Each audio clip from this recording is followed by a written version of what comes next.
Boston mornings have a way of pretending everything is fine.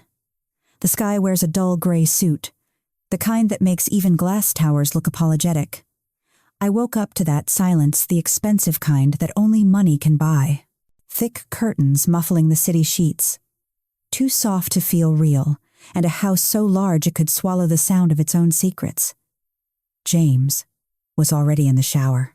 When he emerged, steam wrapped around him like armor, a towel slung low around his hips.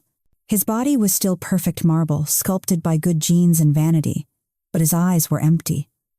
The kind of emptiness that doesn't come from sadness, it comes from programming. "Happy birthday, Elise," he said, his voice flat as glass. He kissed my cheek, careful, rehearsed. "Mother's excited about tonight." Of course she was. Victoria Harrington never missed a chance to perform. I smiled like I'd practiced in the mirror for years. That smile had gotten me through galas, board meetings, and charity brunches where women wore pearls as armor and compliments as knives. I was good at pretending. So good that even James had forgotten how sharp I used to be. When he left for the firm, the silence returned denser, this time humming with static. I crossed the room to the built-in wardrobe, pressed my palm against the wooden panel behind the suits, and felt the faint click. The wall shifted open, revealing what I'd been building for 3 years. A hidden compartment lined with velvet and vengeance. Inside an encrypted drive, a backup laptop, a burner phone, and the leather notebook that held everything. Dates, transfers, witness names. Every thread of the Harrington Empire's wrought. I used to think of myself as their daughter-in-law.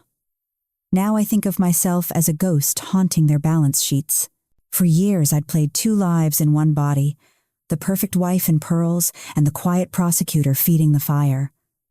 Each smile, each dinner, each "yes, mother" was just another brushstroke on the portrait they wanted to hang, but beneath it I was painting my own. I glanced at the clock, 10:12 a.m. In less than 12 hours, Victoria would host her annual rooftop gala, complete with the Boston Elite imported champagne and a toast to family legacy. She'd raise a glass, James would stand beside her obedient and silent, and I would bring the whole dynasty to its knees. Mourning in Boston wears gloves. Everything here does, from the handshakes in courtrooms to the smiles over espresso. The city thrives on performance. A waltz of civility choreographed to hide its claws. By 9 a.m., I was in court. A small case routine barely worth the press of my heels on the marble floors. I argued it cleanly, efficiently, like tucking a loose thread. The judge ruled in my favor before I even finished my sentence. The gallery clapped politely. Boston loves its quiet winners. When I returned to my car, a single notification blinked on my encrypted phone, Fed link confirmed, waiting for final package. The Bureau had everything except the last piece, the final layer of proof tying the Harrington Trust to the psychological conditioning program they'd bankrolled for decades. That piece would fall into place tonight. Hestia Gardens wasn't a garden. It was a rooftop stage dressed in fairy lights and imported orchids overlooking the harbor like a glass crown. Every detail was precise, the crystal glasses arranged in geometric perfection, the champagne flowing like liquid applause. Victoria Harrington stood at the center wearing midnight blue silk and the confidence of someone who'd never lost. When she saw me approach, her eyes flicked to my dress, red, unapologetic, deliberate. She tilted her head, the faintest smile touching her lips. "Red, dear, rather bold, isn't it bold?" I said is the only thing that still fits me. Her perfume, something French and expensive, filled the air between us, sweet enough to hide the scent of poison. She leaned in fingers, brushing my arm like a mother might. "Let's try to behave tonight," she whispered. I smiled. I always do. The evening unfolded like a play I'd memorized. Men with cufflinks spoke of markets and mergers. Women compared foundations and vacations. Every laugh was timed, every compliment rehearsed. No one noticed the tension humming beneath their words, not yet. I scanned the crowd. Senator Holloway sipping bourbon. Judge Pierce, the man who once sealed a case that shouldn't have been sealed. Dr. Thomas Whitley. There he was, the family's longtime therapist, the man who had treated James since he was 12. His presence confirmed everything. Whitley wasn't a therapist. He was an architect, the mind behind the behavioral programming project known as Sentinel, a system designed to train obedience to create reflexes that mimic loyalty, and James had been one of their early subjects. I watched Whitley laugh with William James's cousin, the family's financial fixer. Their conversation looked harmless. It wasn't. Their eyes darted toward me, once briefly calculating. I let them see me looking back. Predators don't know what to do when prey looks them in the eye. A waiter passed with champagne. I declined. My pulse didn't need bubbles. I checked my phone again, a quiet vibration under the fabric of my clutch. Surveillance sensed. Microfeed active. Every word, every smirk, every whisper from this rooftop was being streamed to a secure drive off-site. Tonight wasn't just a party, it was evidence gift-wrapped in candlelight. James arrived late as expected. His suit was immaculate, his expression vacant. Victoria's hand found his shoulder like a leash disguised as affection. He said the right things, smiled the right way. The crowd adored him. The heir of the Harrington legacy, the perfect husband. They didn't see the flicker in his jaw when his mother's grip tightened. I did. For a moment, I remembered the boy he used to be, curious kind, a little shy, before they stripped him down and rebuilt him into a weapon of etiquette, before they turned his will into a switch. A violinist started to play. Laughter rose like perfume, and under the soft golden glow, I felt the night stretching toward something inevitable. When I glanced toward the harbor, the skyline shimmered in the water, all glass and arrogance. The city that hid its sins behind charity galas and corporate slogans was about to learn what real exposure looked like. I finished my champagne, left the flute half full on the railing, and whispered to myself, let's begin the end. By the time the string quartet shifted from Vivaldi to something softer, the night had turned syrupy with wealth. Every sparkle of glass, every polite laugh, every drone camera circling above the rooftop was part of the choreography. The Harringtons didn't throw parties. They staged rituals. I floated through the crowd, smiling at men who thought their money made them invisible, and women who smiled back because survival often looks like politeness. My reflection followed me in the champagne tower red silk diamond cuff, glinting under the fairy lights. The bracelet was tonight's gift. When James fastened it earlier, I'd recognized the brand's signature clasp, a tracking microchip woven inside the design. He'd called it sentimental. I called it evidence. The speeches began. Victoria stood beneath the suspended chandelier voice, smooth, seasoned by decades of winning. To family, she said, raising her flute. To legacy, to strength, to unity. Applause followed, gentle and obedient. I caught my own reflection in the glass walls, one face among dozens, the only one still awake. Then came the special moment. James stepped forward with that practiced grin, the one that looked like warmth until you noticed it never reached his eyes. He gestured toward me. To my wife, he said, his tone perfectly modulated. The light of this family. The crowd murmured approval. Flashbulbs glittered like tiny detonations. A waiter approached with a velvet box on a silver tray. Inside the diamond bracelet, sleek, lethal in its beauty. James took it and slipped it onto my wrist, the cold metal kissing my skin.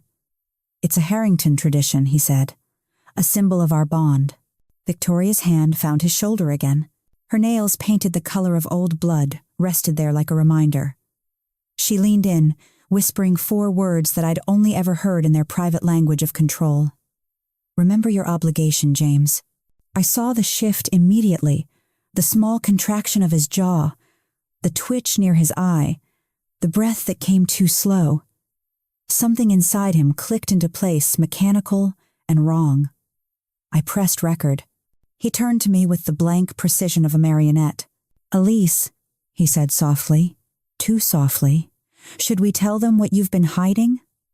A hush fell. The violin stopped mid-note. The harbor breeze caught its breath. "Tell them, Victoria," urged voice dripping false sympathy. "You see, our dear Elise has been troubled." My heart didn't race. It slowed. Every pulse deliberate. I'd trained for this moment as carefully as they'd trained him. I think I said you should choose your next sentence carefully. But James wasn't choosing anymore. He was executing a command. His words spilled flat and robotic accusations about betrayal, manipulation, secret accounts. A script written by Victoria, delivered through her favorite puppet. The audience stirred, fascinated. Nothing entertained the elite-like scandal so long as it wasn't theirs. Then his hand moved. A blur of motion. A sound that cracked through the night like a judge's gavel. The slap. For half a second, the world froze. My head turned by the force, the crowd, gasping as one organism. The phone in my clutch vibrated once. Trigger signal detected. Transmission initiated. Every encrypted document, every recording, every photograph, gone duplicated, sent to the bureau, to journalists, to every failsafe I'd built. I tasted blood. It was almost sweet. The marble floor beneath me was cool, grounding. The lights above swam like constellations. Then came the silence. The silence that always precedes collapse. I began to laugh. Softly at first, then fuller, rounder. A sound that didn't belong to the woman they thought they knew. Gasps rippled. Someone whispered my name. The cameras, those omnipresent phones, rose like a forest of eyes. I stood, wiped the blood from my lip, and looked straight into the sea of glittering onlookers. "Congratulations," I said. "You've just witnessed a live demonstration of behavioral conditioning, courtesy of the Harrington family's private program Sentinel." A murmur spread like static. I lifted my phone. "Would you like to hear the clause from the Harrington Trust Fund?" No one answered. 5 years of continuous marriage. No separation. No scandals. Violate any term, funds are frozen, assets seized. I smiled, slow and sharp. Tonight marks exactly 5 years. The wind shifted. The air tasted electric. The moment his hand struck my face, I said every file tied to your empire was released to the authorities. You've all been very photogenic witnesses.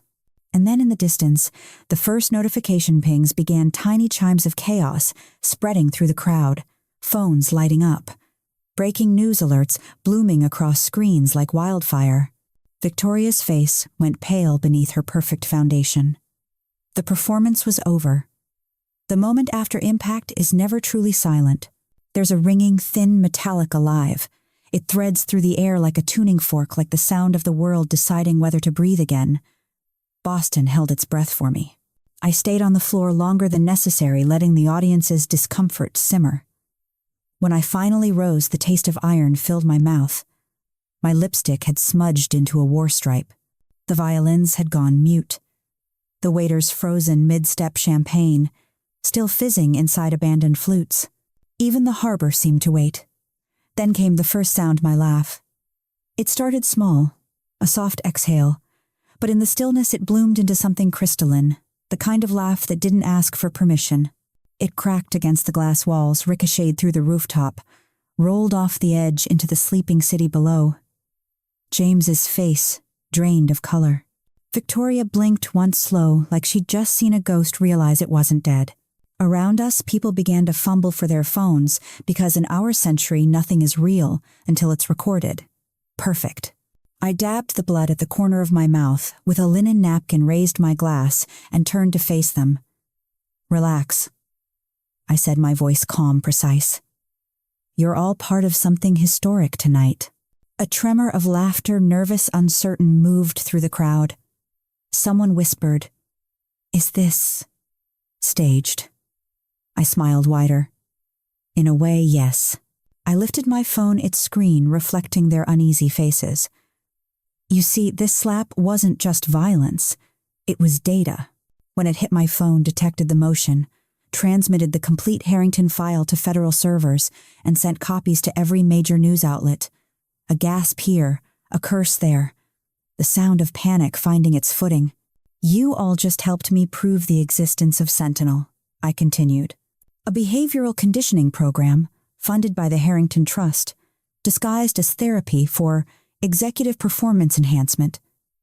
In reality, it turned men like my husband into programmable assets. Someone laughed. A brittle, too loud sound. I turned toward it. Go ahead. Laugh while you still think this is theater. I paced slowly, my heels echoing like a gavel. Would you like to hear a fun detail about the Harrington Trust Fund? To receive your inheritance, every beneficiary must maintain a 5-year marriage free of scandal. Public scandal, to be precise. Tonight is our 5th anniversary. Victoria's hands clenched around her clutch. I could almost hear the fabric tear. So I said softly when James hit me right here in front of half of Boston's elite, the clause broke. Every account linked to the trust froze in real time. I assume you're all getting the notifications. And they were. The chimes began in waves, phones, buzzing screens, lighting up with words like transaction denied and access suspended. Each ping was a note in the requiem of the Harrington dynasty. I watched them try to save face to calculate damage while pretending not to. Their expressions flickered between pity and fear, confusion and self-interest. The city's gilded circle caught naked under the wrong kind of spotlight. Do you really think the press will stay quiet? I asked. They've been waiting for a story like this. Corruption, psychological manipulation offshore, laundering all dressed up as philanthropy. Congratulations, you've just become the faces of compliance. Victoria finally found her voice sharp and cold. You have no idea what you've done. I tilted my head. Oh, I do. I've liberated your marionettes and lit the match under your empire. You think you'll walk away from this? I took a step closer, my red dress catching the wind like a flag. I already have. Her lips trembled, not from fear but fury. Behind her, James looked hollowed. He was staring at his own hand as though it belonged to someone else. James, she hissed, say something. But he couldn't. The programming was collapsing. The conditioning unraveling in real time, the trigger lines burned out. His eyes flickered with something raw human lost. All around us, chaos in silk. The orchestra quietly packed up. The photographer lowered his camera, and the city lights reflected in the harbor like broken glass. I raised my glass again, meeting every gaze that dared hold mine. To truth, I said. May it always sting before it sets you free. No one toasted back. They didn't know whether to run, delete, or pray. Then came the sound I'd been waiting for, the low hum of sirens in the distance, growing closer, harmonizing with the city's pulse. She turned toward the elevators, already calculating escape routes, statements, bribes. But it was too late. Somewhere deep inside the Harrington penthouse, the network I'd built was detonating quietly. Accounts locked, servers seized, assets flagged. The empire wasn't collapsing in fire and spectacle. It was collapsing in silence, the kind that comes after a laugh too sharp to ignore. I looked once more at James, his eyes wet, unfocused. This isn't your fault, I said softly. It never was. He blinked. Elise, what did you do? I smiled. I woke you up. And behind us the sirens arrived. The sirens didn't scream, they sighed. Long, low, mournful notes, rising from the harbor, drifting up through the glass and steel of Boston's skyline. They were almost polite, as if even law enforcement understood that the Harringtons required a certain etiquette in their downfall. 2 black SUVs glided to the base of the tower. From the rooftop, I could see their reflections split across the water like twin blades. Uniformed figures emerged, measured, efficient, emotionless. The city's finest guests stiffened, pretending not to notice. Victoria noticed. She stood tall at the edge of the marble terrace, clutching her champagne flute so hard the stem snapped. Her voice stayed calm, but her hand trembled, betraying her. Everyone please remain composed. There's been Some misunderstanding. No one moved. The elevator chimed. Its doors parted with a whisper, and 2 federal agents stepped into the light.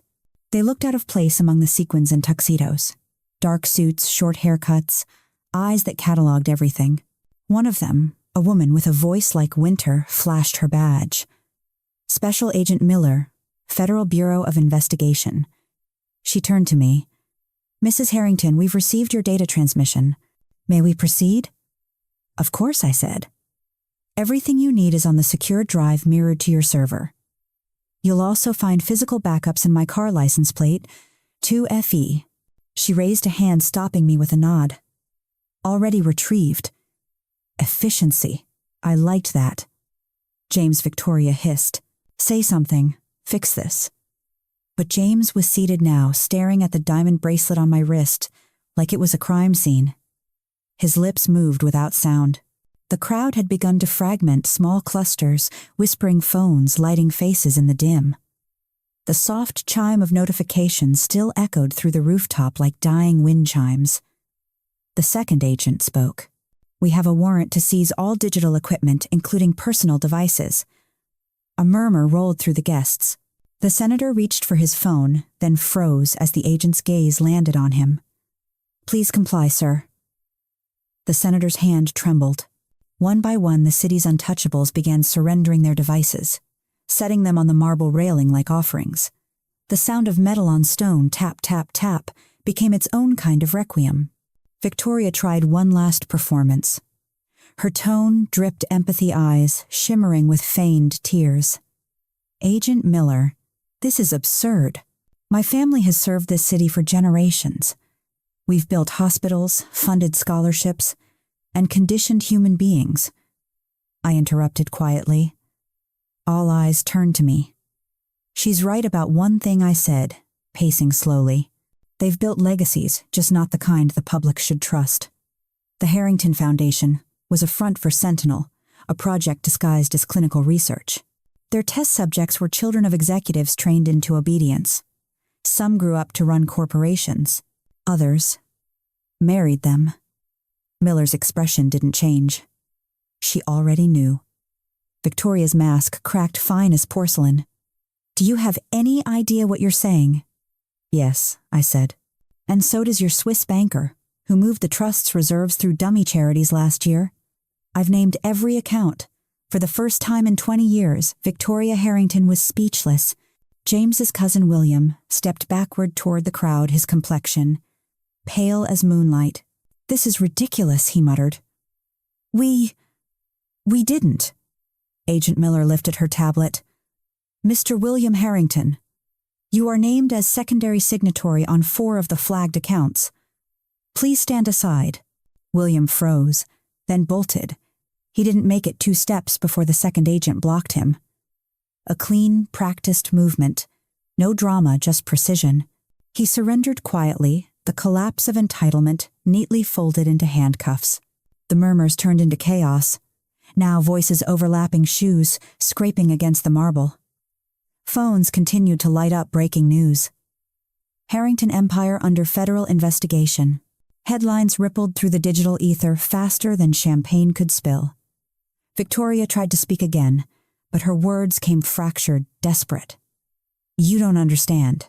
Elise, what are you doing? You're destroying your husband's future. I turned to her, calm, certain. You destroyed it years ago, when you rewired his mind. Tonight, I'm giving him back his freedom. Her breath hitched. You can't. I already did. Agent Miller approached her. Ma'am, we'll need you to come with us. You can contact your attorney from the precinct. Victoria straightened her last defense posture. She smoothed her gown, replaced fear with arrogance. I will not be humiliated like some. But Miller didn't raise her voice. Humiliation is optional, ma'am. Compliance is not. The crowd parted as the agents led her toward the elevator. Cameras flashed, capturing the Queen of Boston Charity descending into the machinery of justice. Her perfume lingered long after she was gone, sweet, expensive, and dying. The city skyline glittered in the distance, indifferent. One by one, the guests slipped away, Quiet exits excuses about calls, drivers, children at home. But the truth was simpler. No one wants to be the last witness to a dynasty's burial. The rooftop emptied until only a few remained, me, James, and the agents cataloging the debris of an empire. The wind picked up, tossing napkins and petals into the dark like white confessions. James spoke at last, voice low cracked. Was this always your plan? I looked at him. No. At first, I only wanted to survive. The plan came later, when I realized survival wasn't enough. He nodded slowly, eyes hollowed but alive. I remember things now. From before. Good, I said. That means the program is breaking down. He looked at me with something like grief. You hate me. I don't, I said. I hate what they made you. Below us, police lights painted the harbor in red and blue strokes. The air smelled of salt and endings. I turned toward the edge of the terrace, watching the first dawn creep over the skyline. It's over, I whispered, not to him, but to myself. Behind me, Agent Miller's voice carried through the wind. We'll be in touch, Mrs. Harrington. Call me Elise, I said. That name's enough. The rooftop emptied slowly like a theater after the curtain falls. Only the echo of footsteps and the hum of police radios remained. The orchids had begun to wilt in their glass vases, petals folding inward, as if they too were ashamed to have bloomed for this. Agent Miller stood near the terrace edge, reviewing notes on a tablet, her reflection sliced by the glass railing. The city below shimmered, unaware that one of its oldest bloodlines had just imploded above its head. She turned to me. You understand, Mrs. Elise. She corrected herself. This investigation won't stop at the Harringtons. You've opened doors that lead far beyond this family. I know, I said.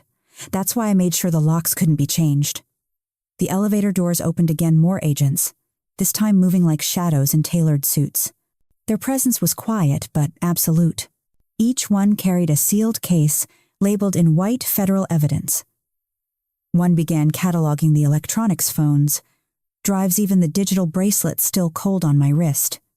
He looked up. We'll need that too. I unclasped it and placed it into his gloved palm. Be careful, I said. That bracelet was the leash. He gave a respectful nod, understanding more than he said. They swept the rooftop methodically. An orchestra of procedure. Laptops, sealed hard drives, logged surveillance drones, boxed and tagged. The precision was beautiful. For years I'd lived in chaos disguised as order. Now I was watching real order descend on the chaos. Down below, the press had gathered, lights flashing, questions rising like smoke. The city smelled of scandal and salt air. A drone camera from a local station hovered too close. An agent waved it back, polite but firm. Inside the ballroom, the remnants of the party glowed like ghosts. Half-empty glasses, silk scarves abandoned on chairs, laughter fossilized in memory. James sat alone by the piano, shoulders slumped, staring at the keys as if they could tell him what to feel. Agent Miller approached him. Mr. Harrington, we'll need your statement once you're medically cleared. He nodded absently. I need to remember first. That's fine, she said gently. Memory takes time after conditioning. I watched him from across the room. For the first time, I didn't see the man who hurt me. I saw the boy who never stood a chance. The system had carved obedience into him before he ever learned what choice meant. Miller joined me by the windows. You've done something remarkable, she said quietly. I laughed under my breath. Remarkable usually means dangerous. You gave us names, transactions, project files, everything we needed to connect Sentinel to corporate funding networks. You've also given us a headache the size of the Eastern Seaboard. Good, I said.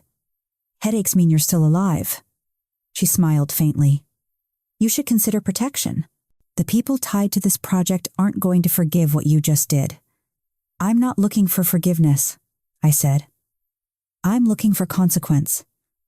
Outside, the morning light was changing color from steel gray to pale gold. Boston was waking up, blissfully unaware that its social order had just been rewritten overnight. As the last evidence crate was sealed, a younger agent approached Miller.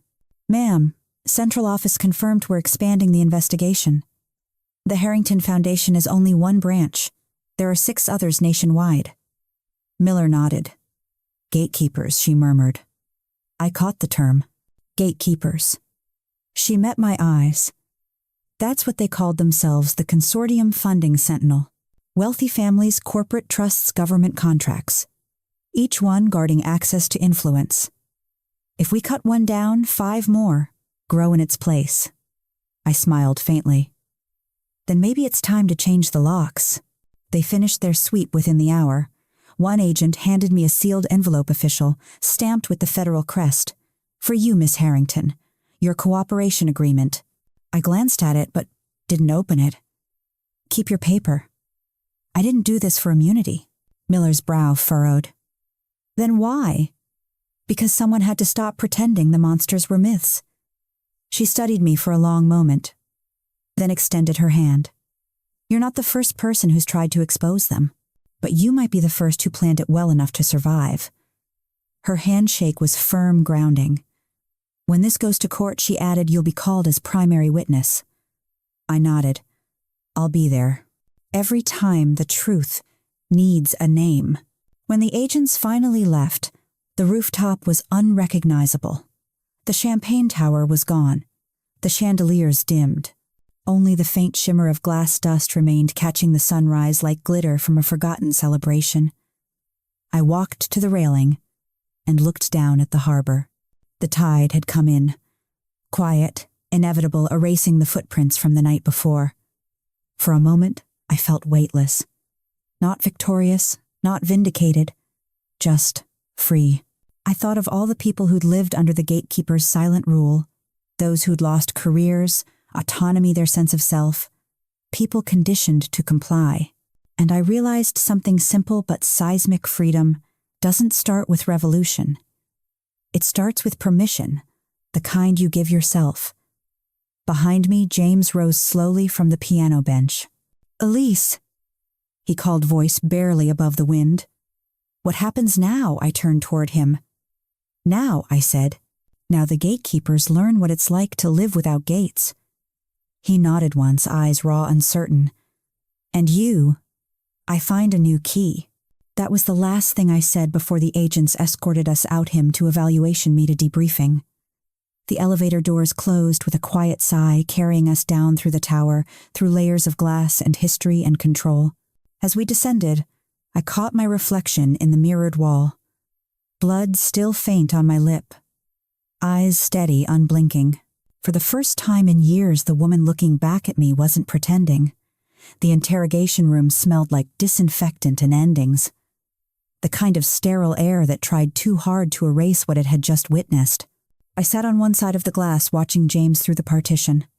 His wrists were free now, but he held them together unconsciously, muscle memory from a lifetime of invisible chains. The federal psychologist asked simple questions: name, date of birth, sequence recall. James answered most of them correctly. Then they asked what year it was. He hesitated. His voice cracked. 24? The doctor nodded. I could see the note appear. On her tablet, temporal dissonance persists. When the session ended, Agent Miller waved me in. "He's lucid enough," she said quietly. "But the conditioning left fractures. He'll need months, maybe years to rebuild." "I know," I said. "He's been living inside a script written by other people."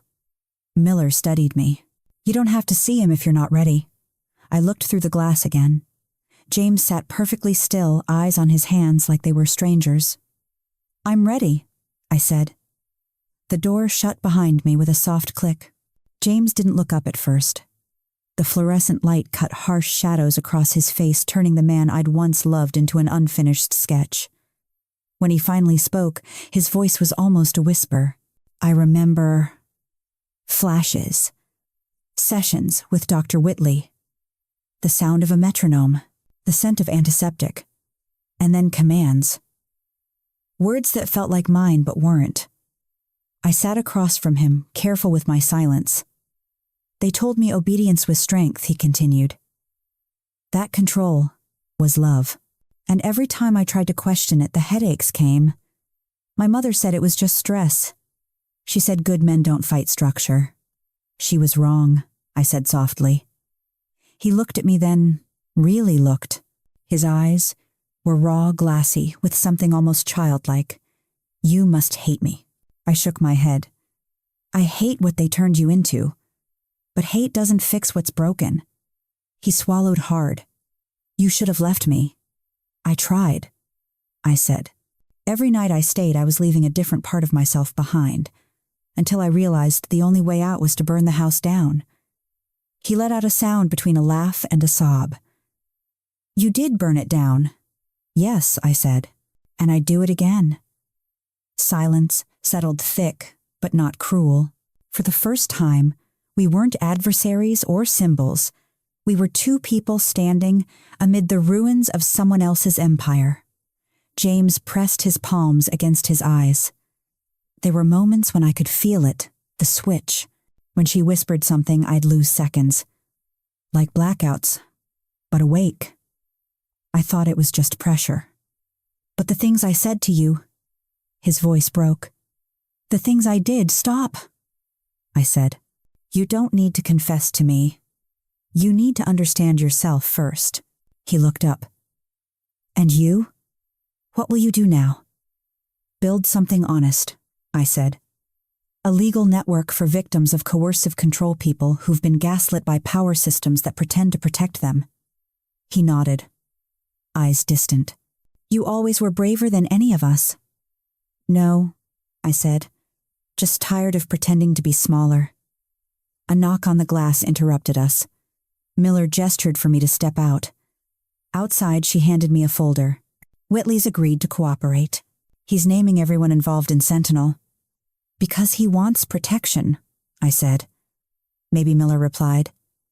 But his testimony will expose other families, other gatekeepers. You've started something that can't be undone. Good, I said. Let it spread. She hesitated. You should prepare yourself.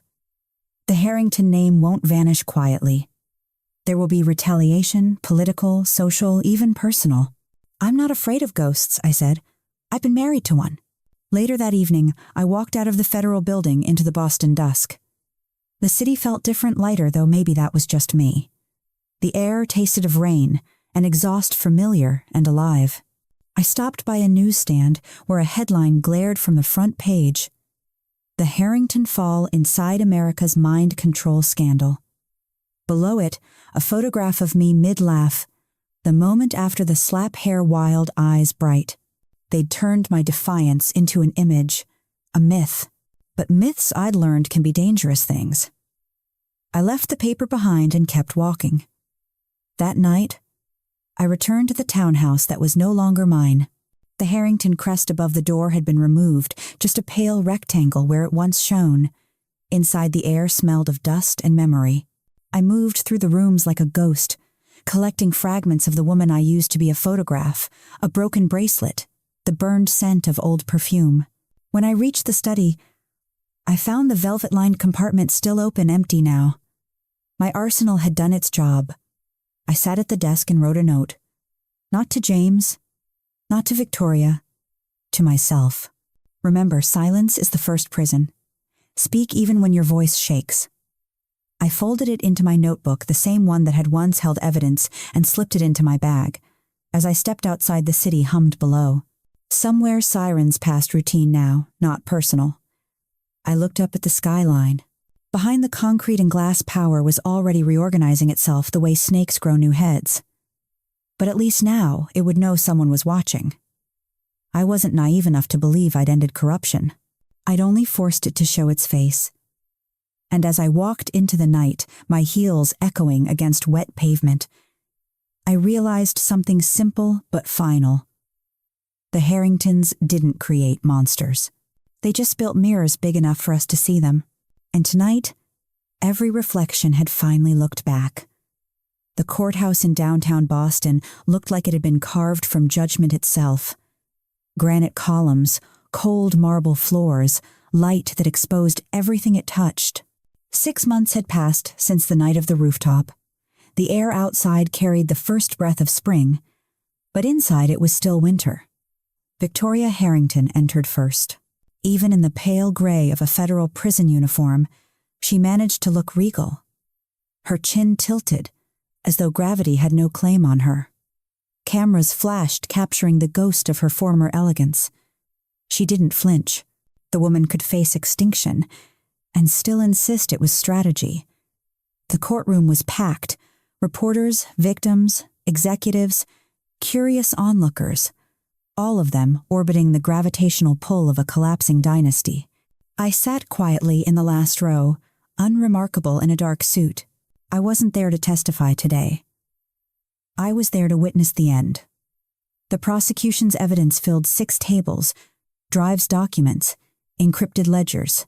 Each one was a chapter of the same story, the Harrington Foundation's vast philanthropic facade, built on psychological manipulation, insider trading, and offshore laundering. Dr.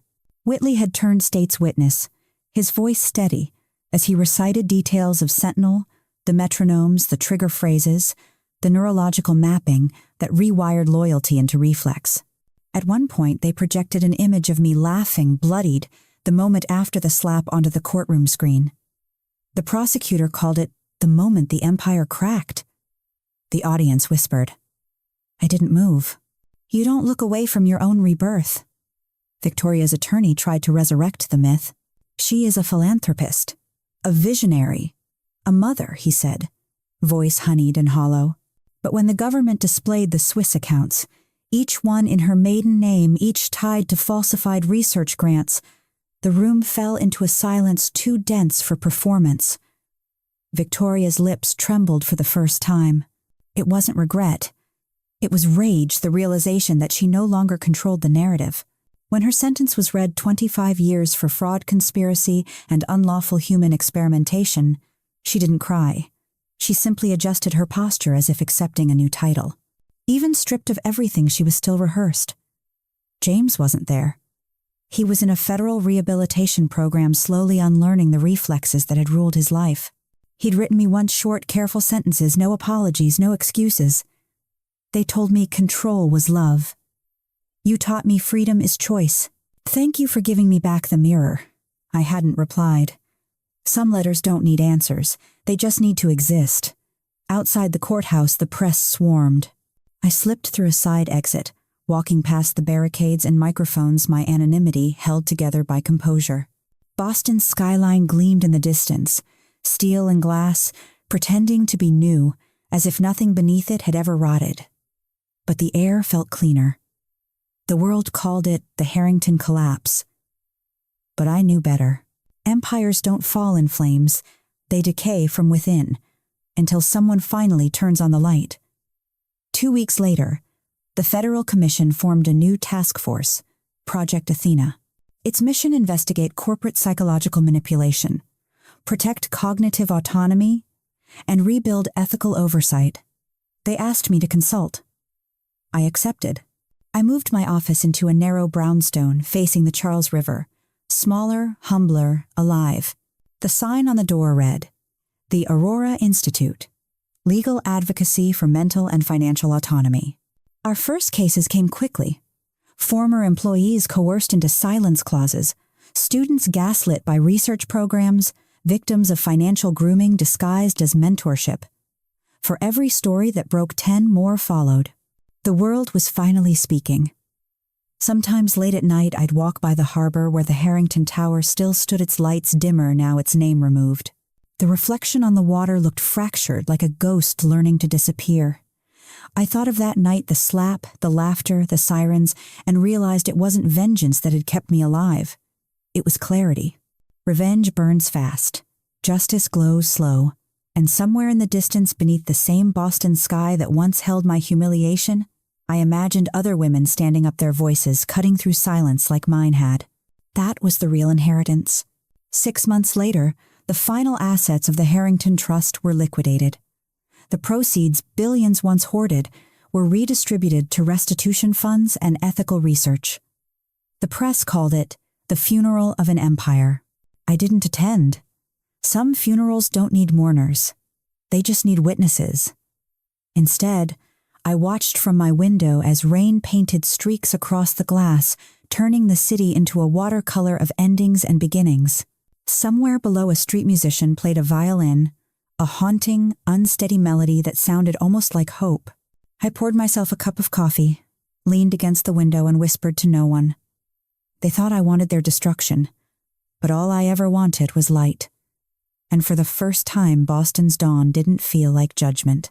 It felt like absolution. 6 months after the verdict, Boston was greener. Maybe it was the season, or maybe it was me seeing color again after years of living in grayscale. The city that once looked like a chessboard of power plays now felt like a living organism, breathing, flawed, unpredictable. My office sat on the 3rd floor of a converted brownstone overlooking the Charles River. The brass plate on the door read, "The Aurora Institute Legal Advocacy for Cognitive Freedom." Some mornings the words still startled me. Freedom? Not a slogan, not a performance, just a steady truth I'd decided to live inside. The institute was small but loud in all the right places. We had 3 attorneys, a trauma, counselor, and a rotation of volunteers. Students, journalists, psychologists, people drawn to the same cause, dismantling invisible cages. Our cases spanned everything from workplace coercion to emotional manipulation in tech-funded therapy programs. Every story came with a different kind of scar, but they all shared one thread: the illusion of consent. And every time someone sat across from me, trembling, but ready to tell their story, I thought, maybe this is what healing looks like, when the whisper becomes a statement. The Harrington name still haunted the news occasionally, usually as a cautionary tale or a footnote in economic reports. Victoria's appeals had all failed. She was serving her sentence in a minimum security facility outside D.C., where she reportedly spent her days lecturing other inmates on posture and decorum. A dynasty reduced to etiquette lessons. Fitting, really. James's updates came through official channels, medical reports, progress summaries, therapy assessments. He'd stabilized, the doctors said. The programming had been fully deactivated, his memory slowly stitching itself back together. One morning, an envelope arrived, addressed in familiar handwriting. Inside was a short note and a single photograph. Elise. They told me freedom would feel like loss at first. They were right. But now I wake up, and the world feels heavier and somehow more mine. Thank you for teaching me that guilt isn't the same as accountability. I'm learning the difference, James. The photograph showed him standing on a coastal bluff in Maine wind, in his hair the Atlantic behind him. He looked human again. I slipped the picture into my drawer without reply. Forgiveness doesn't always need conversation. Sometimes it just needs distance. In early spring, Project Athena went public. A government press conference broadcast across every major network. New oversight committees, corporate reforms, new laws protecting psychological autonomy. For once, the words compliance and ethics shared the same sentence. When my name was mentioned as a civilian consultant, the applause surprised me. I'd spent too long being underestimated to recognize admiration when it finally arrived. But I didn't bask in it. Applause fades faster than truth. That night after the broadcast, I walked home along the Charles. The water shimmered under the streetlights, carrying reflections like scattered memories. And in those ripples, I saw her, the woman I used to be poised, afraid, rehearsed. I let her go, not with regret, with gratitude. She'd done her part. She'd kept me alive long enough to find the one thing worth fighting for myself. At the Institute, we launched a new initiative, the Witness Network, a database and hotline for victims of coercive systems, financial, psychological, or political. Within weeks, messages flooded in from across the country. Former employees of corporations that used neural compliance software, patients of experimental clinics, survivors of social conditioning schemes. The gatekeepers were everywhere, it turned out. But now so were we. One afternoon, a woman named Clara came in. She was a teacher from Vermont, soft-spoken mid-30s.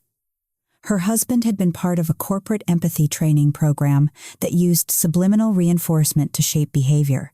When he began showing signs of disassociation, she'd tried to report it and was fired for breach of contract. She looked at me with the same hollow stare I used to wear.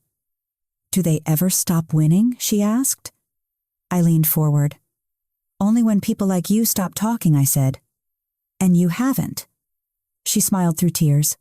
That was the moment I knew the Institute was working. Not perfectly, but enough. That summer, I returned to Hestia Gardens for the first time. The rooftop had been remodeled, new owners, new decor, a wedding venue now. They'd replaced the marble floors with polished oak, the chandeliers with hanging plants. Only the view remained unchanged, the harbor stretching endlessly into the horizon. I stood where I had once fallen, where laughter had become revolution. For a long moment I closed my eyes and let the sea wind wash over me. Not in mourning, in peace. A young woman in a maintenance uniform passed by, humming softly. She stopped when she saw me. "You're Elise Harrington, aren't you?" I hesitated, then smiled. "Just Elise." She grinned. "My mom still talks about you. Said you taught the whole city what power really looks like." I looked out at the water. Power's quieter than people think. It's not in the hand that strikes. It's in the voice that stays steady afterward. She nodded thoughtfully. "That's beautiful." And then she went back to her work, leaving me alone with the ocean. As dusk fell, I pulled a folded piece of paper from my coat pocket, the note I'd written to myself months ago. "Silence is the first prison. Speak, even when your voice shakes." The ink had faded, but the truth hadn't. I set it down on the railing, letting the breeze take it, watching it flutter out over the water until it vanished. For the first time, I didn't need proof or revenge or applause. Just air. Just light. And as the harbor lights came alive one by one, I whispered, "This isn't the end of the Harrington story. It's the beginning of mine." Night fell softly over the city that had once swallowed me whole. Boston glittered like a circuit board, thousands of windows pulsing with quiet life, each one a fragment of someone's story. The air smelled of rain and memory, the kind that doesn't sting anymore. From my office window, I watched headlights trace the bridge curving like veins of light. The world kept moving. Empires fell, new ones rose, and still the river carried everything forward, untouched, unafraid. Inside, the last lamp in the Aurora Institute burned low. Papers fanned across my desk, affidavits, transcripts, statements.